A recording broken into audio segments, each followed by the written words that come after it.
Yes, I will speak today on the topic of AI interculturality, the Brazilian discourse on AI development. My aim in the next 50 minutes is not so much to give you a comprehensive survey of AI developments in Brazil or like the whole discourse around AI in Brazil, but to think with two emerging metaphors or epistemic figures that kind of challenge dominant AI narratives. And I want to explore how AI is imagined, situated, and politicized from a Brazilian vantage point. So, first, let me start by kind of, yeah, situating the dominant AI discourse. As we know, much of the global conversation around artificial intelligence, especially since the public release of ChatGPT from OpenAI or DeepSeek in China, has been structured by what might be called the bipolar techno-nationalist imaginary, the staging of innovation as a bipolar race between the US and China, or as Kai-Fu Lee writes, China's startup culture is the yin to Silicon Valley's yang. In this tech imaginary, AI supremacy is dramatized, I would say, and also threatens to dissolve ethical reflections altogether. For example, Taylor issues a wake-up call, and I quote, he warns that digital human rights are under threat in a global conflict of values between contesting geopolitical blocs, West and East. And Hagendorf, quite similarly, already 2020, cautioned that this AI rivalry, oh God, sorry, I quote, promotes a climate of recklessness, repression, and thinking in terms of hierarchies, victory, and defeat. And yeah, what disappears in this narrative or in this climate is not just ethical caution, but also the possibility of pluralism. I would say a broader cartography of AI worlding is lost. With a look at theoretical works regarding this, I'd like to think or to present or to think with the Atlas of AI from Kate Crawford, 2021. And she offers quite a precise diagnosis, I would say, of the global situation. And she emphasizes how AI infrastructures and epistemic authority are concentrated in the global north, marginalizing other knowledge systems. Similarly, Roman and Vo speak of the AI divide. I mean, they borrow, of course, from the digital divide, but the term AI divide reappears now. It's circulating within the World Economic Forum, for example, and yeah, to name growing disparities in access to and benefit from AI. And this divide is not only infrastructural, but also epistemic. Systems trained on dominant regimes often misalign with or harm even the communities they claim to serve. In response, scholars advocate for provincialized technology, for example, Ramesh Srinivasan. I'm really looking forward to his keynote, or decolonial AI, as Adams put it, emphasizing social material realities and epistemologies of the South. Now I want to speak a little bit or like how to put all of the situation or this global AI map in a metaphor. In the coming way from Mustafa Suleiman, I found this quote: AI is eating the world. Everywhere you look, software has eaten the world. And Erin McElroy, who was also mentioned by Anna Nacher earlier today, extends this, and they describe Silicon Valley imperialism as a global condition that, I quote, penetrates and devours people's intimate lives, local epistemologies, and personal data. So both metaphors kind of point toward a shared imaginary of AI as a consuming force. The metaphor of devouring implies a passive world exposed to the escalating hunger of AI. In such a frame, technological development acquires a kind of deterministic momentum. Yet, of course, the world is not passive. It engages with technology and, as Walter Mignolo might suggest, manifests form of epistemic or technological disobedience. And now I turn to Brazil, and I wanted to show you kind of a counter figure to Suleiman's imaginary of the world eating AI, the anthropophagic AI, stemming from Paola Cantarini, and she revives the metaphor of anthropophagy to imagine an AI that does not repeat colonial forms but metabolizes them, transforming the residues into something attuned. At least that's what she hopes, to the global south.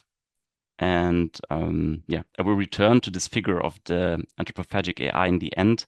But first, I want to speak to you about one actor in Brazil, or like I would say, in this global concert of AI development. Fortunately or unfortunately, depending on perspective, it is the nation state who kind of regains importance, especially in the global south, where there are no like big tech players. It kind of has to be the nation state who, yeah, draws governance or who acts as a funding entity. Peng Chia, for example, sees in the nation state kind of the important entity for the global south to emancipate itself from power structures. And when we look at Brazil, we can see it has kind of two frameworks. The first one is the legislative proposal Draft Bill 21/2020, and the second is the Estratégia Brasileira de Inteligência Artificial, short EBA, published in 2021. Notably, these two were developed before China and the US had completed their own strategies. So the draft bill was introduced by Eduardo Bismarck, and it reflects kind of a technocratic and market-driven approach. It draws from the OECD principles, and it frames AI regulation as a tool for innovation and investor confidence. So it assumes or imagines the private sector to be rational and self-regulating, and the state's role in it then therefore is minimal.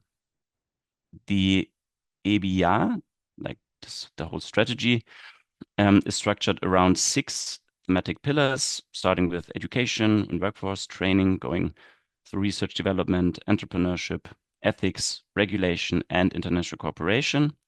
I will not go into it by detail here, just some little bits out of it. So in the ABR, language is used like human-centered or inclusive innovation, yet these terms mostly remain largely aspirational, and there are no binding mechanisms in this strategic paper, no substantial engagement with structural injustice or racial discrimination. And this paper closely mirrors actually the architecture of the European Union's AI Act from 2020. And this alignment seems pragmatic and it offers Brazil a foothold in global policy conversations, but it raises questions as well about epistemic dependencies. And when a legal framework borrows that much, so extensively from a European paradigm, one might ask what remains untranslated or is untranslatable about Brazil's own historical, racialized, and territorial specificities. Of course, this critique is not only from me, but from others as well, as Figueira et al. 2024 already point out. They say that the Brazilian AI strategy, I quote, ignores all of these indigenous cosmologies and repeats the same colonial goals of economic development, increased productivity, and progress. And Tarcísio Silva speaks of a double opacity, the denial of racism and the denial of the politics of technology. And together, these occlusions render AI apolitical and its racialized effects invisible. This becomes even more urgent when we take then seriously what we get at I describe as the contemporary societal condition of Brazil as a post-colonial, multicultural, and violent society. The question is, will an AI-based algorithmic society replicate this structure, or is it possible to develop another AI, think AI differently, and develop an intercultural, multicultural, sensitive AI in this context? In this paper, Figueira et al. Offer one way, and they say, so what they do is they use Ailton Krenak, and Krenak is an indigenous thinker in Brazil, very important figure in Brazil, and he was born in the Rio Doce Valley in Minas Gerais, where the Krenak peoples live, and he writes from within the cosmology shaped by ecological devastation and indigenous resistance.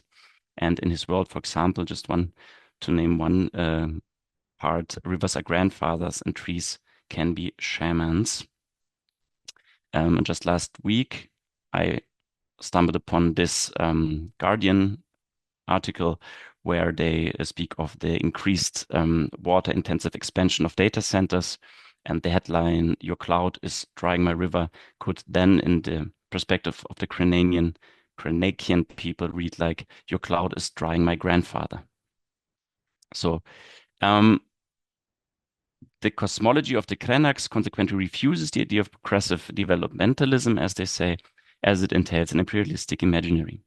And they quite obviously also position themselves against exploitation and what Crawford terms the extractive business of AI. Instead, the proposal is to get a footing in relational ontology or cosmology. In a way, of course, indigenous approaches kind of stand very opposed to tech imaginary of an AI society. However, in the text, Figueira et al. Try to argue that an indigenous AI system is desirable and it is possible to achieve. For example, they mentioned the movement Futurismo Indígena, which aims to defend, I quote, the connection between ancestral knowledge and the diversity of indigenous groups with a multicultural and technological society mediated by information, bits, and the internet. Yeah. And this movimento takes shape already in gathering data labeled as indigenous on server farms operated by NGOs and running on renewable energy sources, for example.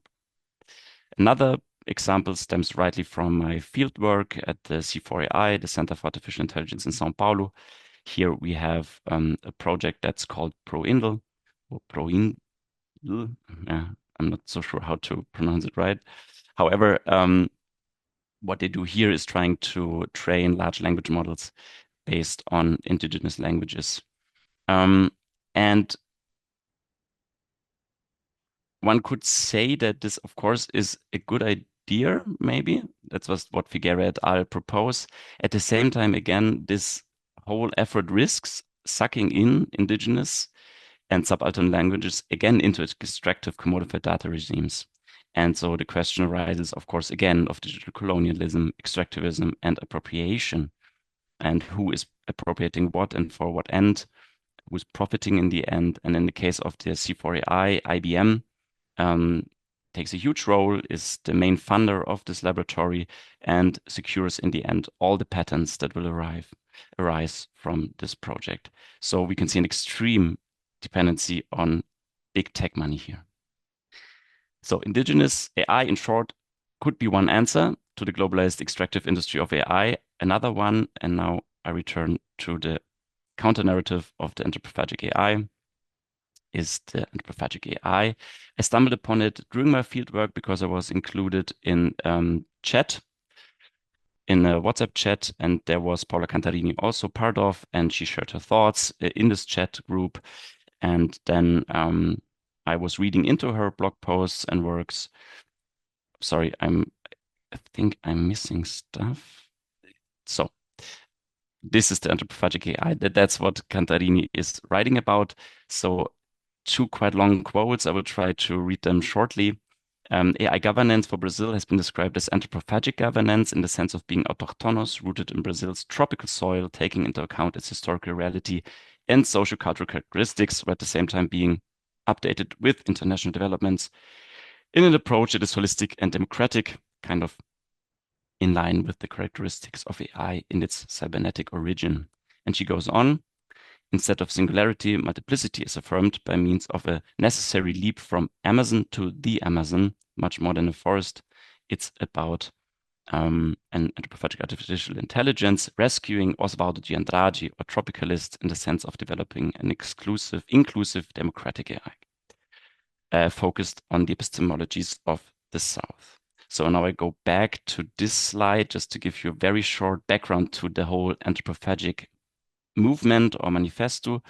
It started in 1928 with the picture you see on the left, Abapuru, from Tarsila do Amaral, which means the man who eats people in the language of the Tupi, and by Oswald de Andrade's Manifesto Antropófago, in which Oswald de Andrade tries to formulate an ethical stance towards European influences, and he advocates for symbolic cannibalistic appropriation of Western cultural influences. And in a famous passage, he wrote playfully, to be or not to be, that is the question, a wordplay, but also offering a performative example on the creative blending and transformation of cultural elements. Until today, this metaphor is one of the most potent and durable metaphors for Brazilian culture when we follow Dan, and now it resurfaces in the idea of the anthropophagic AI. And in the end, I tried to come up with my own like blending of this idea of anthropophagic AI. And I want to offer you this kind of freely adapted form when I say that anthropophagic AI is or are AI systems that adopt, anthropophagize, incorporate the semantics and discursive material realities of the tropics, making them the basis of their own machine learning and decision making in order to deal with specific problems and issues of the global south. Yes, and with that, I'm at the last slide. I hope I'm still a little bit time. So what I want to emphasize here is the idea of a, I know that is an abstracted and now a linear movement I'm trying to sketch, or no, that's not true in itself. It's just a sketch. And I would say that from this arts-based and decolonial philosophy that was developed in the late 1920s in Brazil, emerged the modern metaphor of the anthropophagic um, movement that then could be like the next step in between. There will always be the collaboration with and the dependency on international companies in Brazil to develop an AI. But what needs to be kind of opposed is the idea that then in the end we have two AIs eating the world, one stemming from the south, one stemming from the north. The idea then, I would say, with the anthropophagic AI is more the last picture on the right, where this kind of new emerging AI is devouring and eating back, one could say, or so to speak, the power of the dominant AI systems. Okay, and with this, I'm at the end of my presentation.